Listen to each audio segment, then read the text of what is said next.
चोरीचे दागिने विकायला आला आणि पोलिसांच्या जाळ्यात अडकला. विसरवाडी पोलिसांनी 24 तासात केला गेम ओव्हर.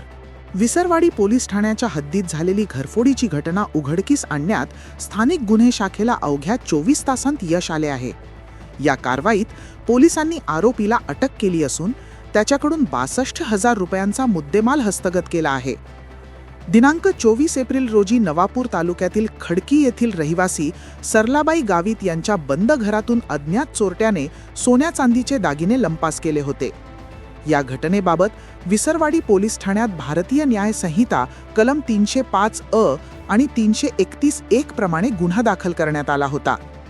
गुन्ह्याचा तपास सुरू असतानाच स्थानिक गुन्हे शाखेचे पोलीस निरीक्षक हेमंत पाटील यांना गोपनीय बातमीदारामार्फत महत्त्वाची माहिती मिळाली. संशयित आरोपी चोरीचे दागिने विक्री करण्यासाठी नागपूर-सुरत राष्ट्रीय महामार्गावरील पुलाखाली येणार असल्याची खात्रीशीर माहिती मिळताच पोलिसांनी त्या ठिकाणी सापळा रचला.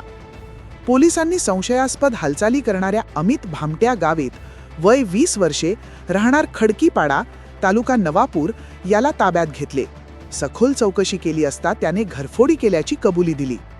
जप्त केलेला मुद्देमाल मध्ये दागिने 53,500 रुपये किमतीचे सोने आणि चांदीचे दागिने व रोख रक्कम 8,500 असे एकूण 62,000 रुपयेचा मुद्देमाल जप्त केला आहे.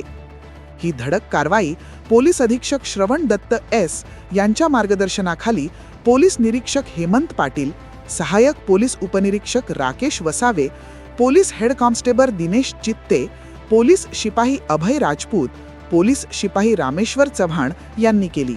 सध्या आरोपीला अटक करण्यात आली असून पुढील तपास विसरवाडी पोलीस ठाण्याचे प्रभारी अधिकारी जयेश खलाणे करत आहेत.